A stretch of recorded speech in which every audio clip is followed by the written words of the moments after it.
Boa tarde, turma do 7º ano A, 7º ano B, tudo bem? Eu sou a professora Maricildes. Vamos trabalhar a disciplina de ciências. E nosso conteúdo de hoje é a classificação dos seres vivos. Mas como classificar os seres vivos para entender essa biodiversidade para poder preservar esses seres vivos? Então, para iniciarmos, eu trouxe aqui essa imagem, onde vocês podem observar, é um grupo de seres vivos. Nessa imagem, eu quero que vocês observem e separem esses seres vivos em dois grupos. Para isso, vocês vão prestar bem atenção em cada ser vivo que tem aqui e vão fazer essa separação entre dois grupos. Vocês vão fazer o seguinte: vão procurar os animais que têm semelhanças entre si, em características semelhantes entre si, mais aparentada, e vão colocar em um grupo.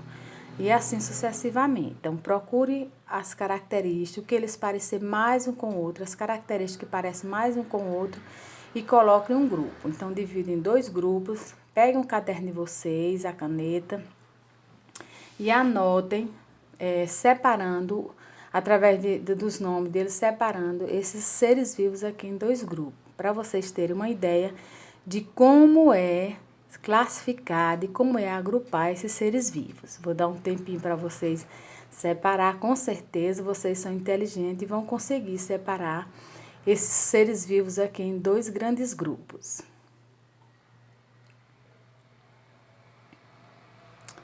Bom, agora nós vamos conferir aqui. Tenho certeza que vocês conseguiram separar dessa forma, né? Procurando seres que têm características mais semelhantes umas com as outras, mais parecidas, e colocando em um grupo. Então, como você organizaria esses itens abaixo?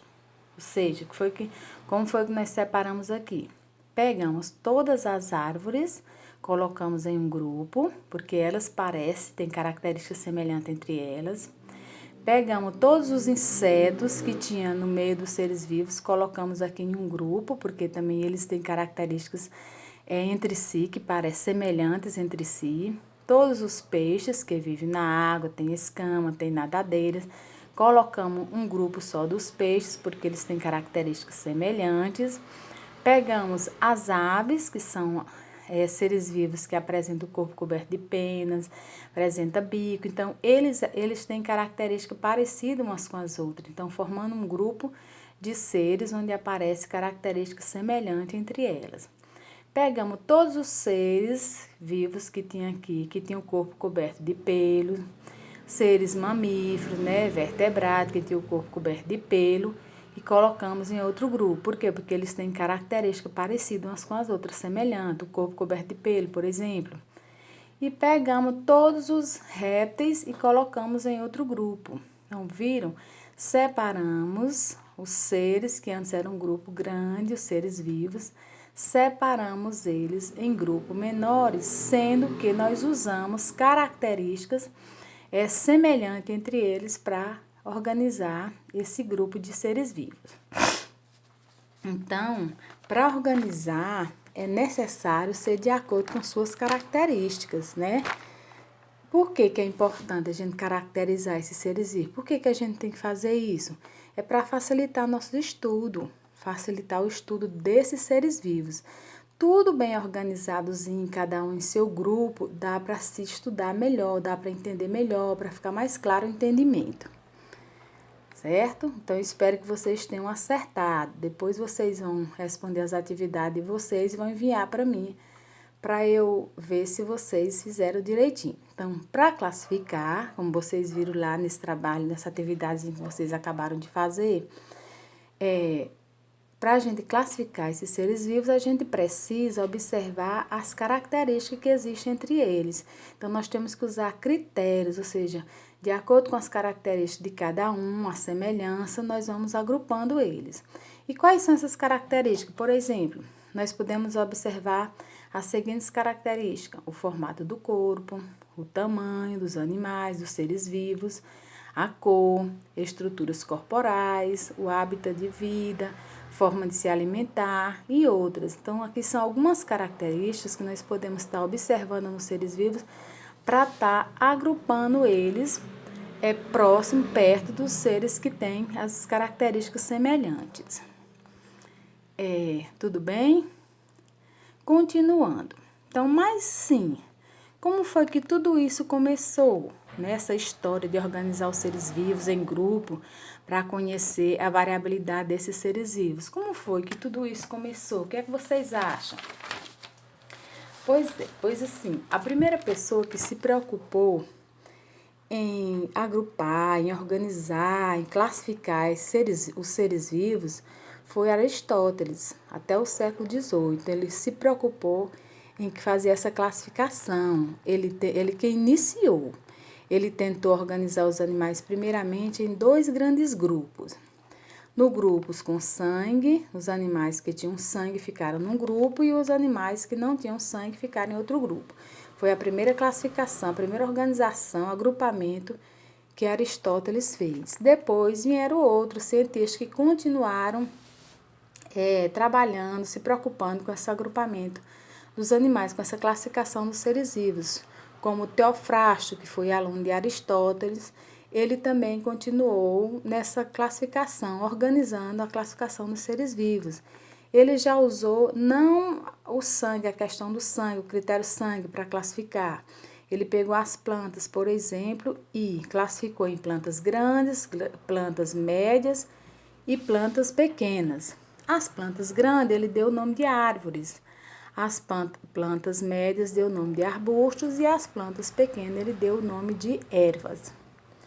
Então, desde o tempo de Aristóteles até o século XVIII, os seres vivos foram classificados de maneira artificial. Então, antes, nos tempos de Aristóteles, a classificação era feita de uma forma artificial, porque eles se baseavam na localização, na locomoção dos animais no ambiente, como eles se locomoviam, onde eles viviam, eram feitos dessa forma. Sim, mas por quê? Artificial. Por que eles chamam de classificação artificial? Porque eles usavam o meio em que os animais viviam para classificá-lo, o tipo de locomoção, o ambiente, ou seja, eles não consideravam a história evolutiva da espécie, eles consideravam os critérios que eles usavam era a locomoção do animal, era o ambiente onde eles viviam. Por isso era chamado de classificação artificial. Depois, no século XV ou do século XVIII, até os dias atuais, nós já aprimoramos essa metodologia de classificação dos seres vivos. E hoje essa classificação ela é tida como classificação natural. Ou seja, por que é considerada classificação natural? Por que chamamos assim? Porque ele se utiliza do grau de parentesco, ou seja, da relação de parentesco evolutivo, ou seja, como os seres vivos são organizados conforme sua história evolutiva, conforme a evolução que foi diversificando esse nosso planeta. Então, eles foram classificando de acordo com o grau de parentesco evoluído. Não era mais de acordo com a locomoção, não era mais de acordo com o ambiente, e sim com o grau de parentesco evoluído, a relação de grau de parentesco evoluído. Por isso ficou conhecido como classificação natural. Depois de Aristóteles vieram outros, mas vamos ver aqui sobre taxonomia. Aí veio a taxonomia. O que é a taxonomia? O significado. Então, taxonomia. Taxon significa arranjo. Nomia significa método, ou seja, é o método, a maneira de como classificar, de como organizar os seres vivos. Em seguida, vem um quiz aqui. Vamos ver se vocês são capazes de responder. Claro que são. Vocês são alunos inteligentes, são capazes de responder sim. De acordo com o que foi falado até agora, vamos ler aqui essa questão. Então, a classificação dos seres vivos foi marcada por uma mudança de ideias até o século XVIII. A classificação dos seres vivos ficou conhecida como artificial após o século XVIII como natural. Qual foi essa ideia de classificar, que ela era antes conhecida como classificação arterial e depois ela mudou para a classificação natural. Qual foi essa ideia? Primeira alternativa, de classificar os seres vivos pelo ambiente em que vivem, foi essa, por isso que ela ficou conhecida como natural, de classificá-los pelo seu tamanho, de separá-lo pelo tipo de locomoção, foi a classificação natural, foi separada pelo tipo de locomoção, ou de basear-se em seu grau de parentesco. Então, quais dessas alternativas aqui, de acordo com o que vocês acabaram de ouvir, vocês acham que é a correta? A, a B, a C ou a D? Respondo na atividade da folha que vocês receberam na escola e depois vocês me enviem. Continuando aqui.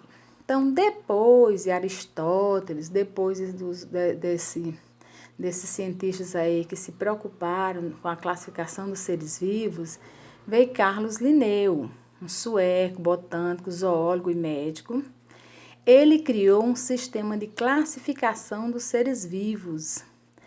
É uma base científica, né? Ele criou uma base científica usando as características dos seres vivos como uma metodologia sempre da mesma forma. Usando critérios similares para classificar esses seres vivos. Então, ele criou a ciência da taxonomia. Então, aqui, ó, ele é botânico, zoólogo e médico, criou um sistema de classificação dos seres vivos com base científica, não foi à toa, ele fez com base científica. Aí criou a ciência chamada taxonomia. A taxonomia é a ciência que estuda a organização dos seres vivos, ou seja, de acordo com o grau de parentesco. Então, de acordo com o grau de parentesco, ele criou a taxonomia. Além disso, ele estabeleceu normas para você poder dirigir um determinado ser, ou seja, criou normas para dar nome aos seres vivos. Ele criou normas para a gente se dirigir a um determinado ser, uma determinada espécie, ou seja, ele criou criou nomes para dar aos seres vivos, né? Que é a nomenclatura científica que nós utilizamos até nos dias de hoje. Então, ele criou a nomenclatura científica para dar nome a todas as espécies de uma forma geral. Mas ele criou essa nomenclatura científica de acordo com uma base científica, através da ciência da tecnologia.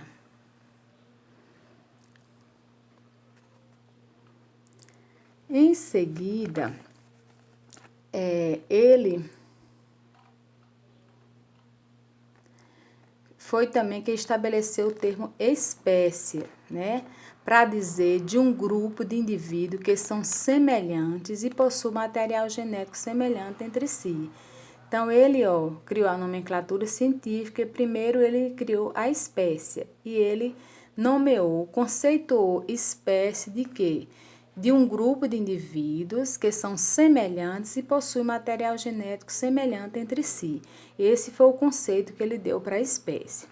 Ele foi quem criou a ideia de taxonomia, ou seja, classificando os seres vivos como forma o grau de parentesco. Aí vem o sistema de classificação de Linneu. Vamos ver como foi esse sistema que ele organizou.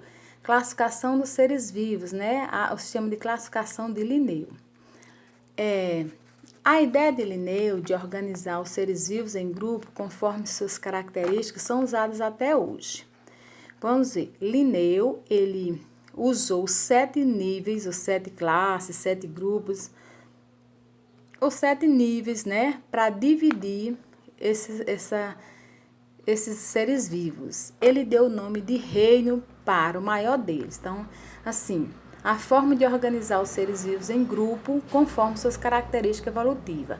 É a classificação que Linneu fez, ou seja, ele pegou os seres vivos, organizou em grupo, né, conforme as características evolutivas de cada ser. Então, baseado nas ideias de Carlos Linneu do século XVIII, nós temos a taxonomia, já sabemos que é a ciência que estuda a organização dos seres vivos, ou seja, a classificação dos seres vivos.